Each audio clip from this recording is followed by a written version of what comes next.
Chris Topham Hatt soon put Rachel's idea into action and began recruiting volunteers for her rail, starting with the man who had saved Edward from running into a landslide.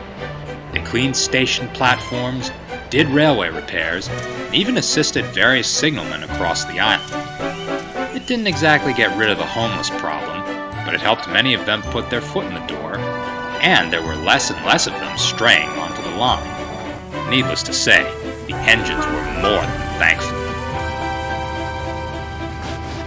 The little engines in particular were most impressed.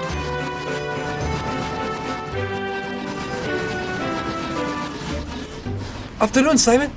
Afternoon, Peter Sam. Here for those loaded trucks, I presume? I sure am.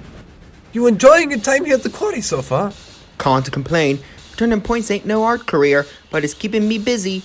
Yes, sir, once I volunteered enough time here, I should be able to get back on my feet before you know it. Oh, so you're going to become an artist, eh? That'd be exciting. That's the plan anyways. Actually, stay put for 1 second. You just gave me a great idea for a sketch. Simon had been volunteering at the slate quarry for several weeks, and Peter Sam had taken a liking to him.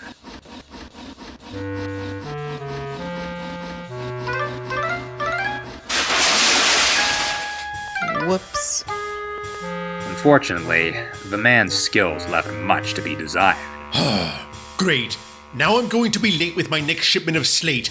The thing controller's not going to like this.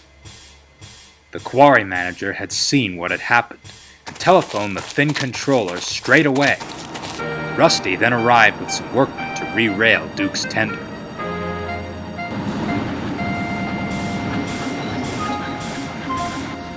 Fancy forgetting how to use the points, Grandpuff. I always said we need to keep you in order, but I never thought that day would finally come. It was that pointsman's fault. If he'd just remembered to turn those points towards me instead of dawdling, I'd be at the wharf by now instead of sitting here blocking this junction. And I wouldn't have been called to sort out this mess again. But Rusty, he's still learning his way around. Just be patient with him. Besides, I thought you were used to that sort of thing. You've been saying that ever since manager recruited him. And time after time, he causes accidents around here. I can't keep coming up here to clean up his messes. I have the whole line to look after already. He would have learned his way around by now if he had any brains. I'd say you've been spending too much time around him, lad. It's made you soft in the boiler. Soft am I? No brains has he. Did either of you ever stop to think what might happen to him if he were to lose his job? What would he do?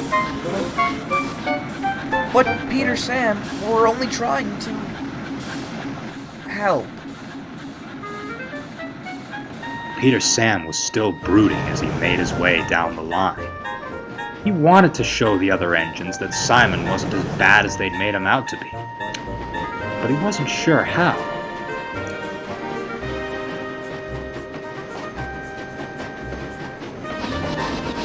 Later on, he was shunting in the transfer yards when Duke finally steamed in with his trucks. The yard manager was not pleased. You're late. I know, and I wouldn't have been if it wasn't for that idiot pointsman. Sure, blame the pointsman again. That's what all the engines here keep telling me. Are you insinuating that I'm crazy? I may be old, but I know full well what I'm talking about.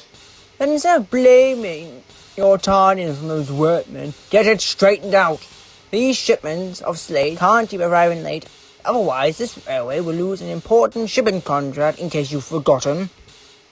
And he stormed off, leaving the old engine at a loss for words. I'd like to straighten that scallywag out all right. Which scallywag are you speaking of? The manager or Simon? Let's just say both. It's like I said earlier, Stuart, that volunteer friend of yours is a detriment to the railway. It'd never suit his grace. You said he needed to be straightened out, right? Yes? What's your point? Well, what if we took the lad under our wing? I've worked as a signalman while I was working towards being an engine driver, so I think I could teach him a thing or two about points. Driver, you're brilliant! Now you'll see just how useful that volunteer can be. Peter Sam didn't get much sleep that night. He was just too excited about training Simon. And the next morning, when the thin controller came to the sheds, he asked if he could take the first train of empty trucks up to the quarry. The thin controller was surprised. Well, I didn't expect one of my engines to be so excited about quarry work. But if that's what you like... Oh, thank you, sir. As soon as he had steam up, the little engine raced off to collect his trucks. Okay.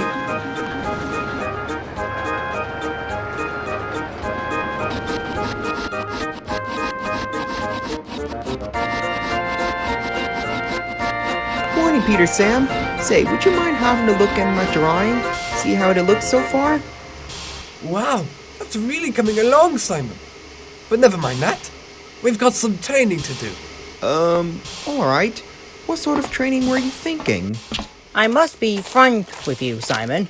I know you're just a volunteer, but your work here in the quarry isn't exactly the most professional. But fear not, we're here to fix that. Now, driver, let's teach him what we know, shall we? Well, I'm not sure I need too much training, but I don't see why not. That's the spirit. And so the training began. While the quarry was still quiet, Peter Sam's driver told Simon just what he needed to do.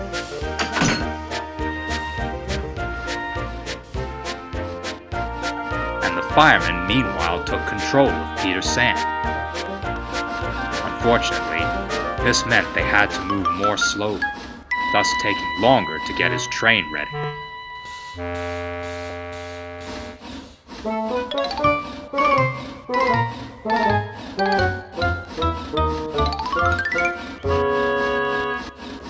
What are you doing? You should have had these trucks ready 10 minutes ago. You're behind schedule. Sorry, sir. We were just guiding your volunteer Simon, so he can work the points better. But Simon should have learned the ropes when he started here. Besides, your job is to collect the slate. Now let's pick up the pace, shall we? Oh crap! I forgot about the points! Duncan, look out! And he ran towards the train to try to change the points.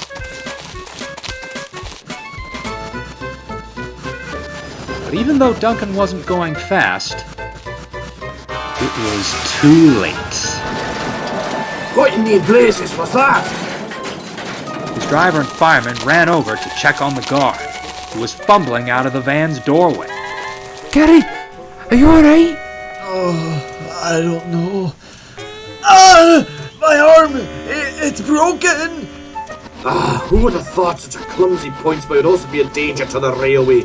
I'm so sorry, Duncan. Hang on, let me just turn him the right way. It's too late for that, you daft brat. And by the way, how does it feel to have caused someone to break their arm on the job? You can say that again, Duncan. As for you, Simon, consider your volunteering over.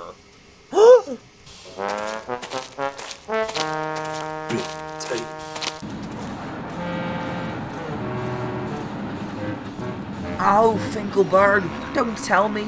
Yep, I know, McGard, they'll probably need a cast thanks to that idiot. But dinna fash yourself, Rusty. After this, you won't have to clean up any more spills up here for a while. You mean the manager let Simon go? Thank God, I suppose. Peter Sam felt so guilty about Simon losing his position that he felt like crying.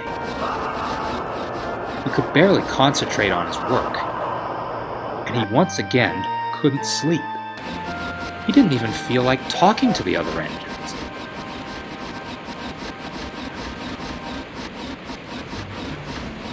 This went on for several days. He even kept looking out towards various places along the line, hoping to see the man again. But Simon never appeared. Finally, Duke decided to try and break his old friend's silence. Still hoping to see that friend of yours again, eh? It's all my fault, Grandpa. I saw so much potential in him, and yet I blew it for him. No, Peter Sam. His dismissal was inevitable. I don't think he even cared about his work, let alone knew what he was doing, honestly. Everyone has a passion, and quarry work just didn't seem to be it for him. It's different for us engines, where we all do what we're built to do. Then I really did fail him, didn't I? Well, look at it this way. At least our trains are back on schedule, so we still got the slate contract.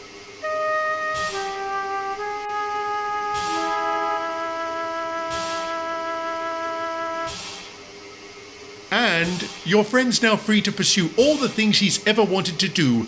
Like... Making those drawings? Well, sure. So you're saying I didn't fail him after all, eh? You could say that.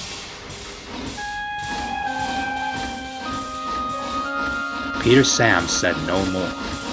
As Duke continued on his way, he had a great deal to think about.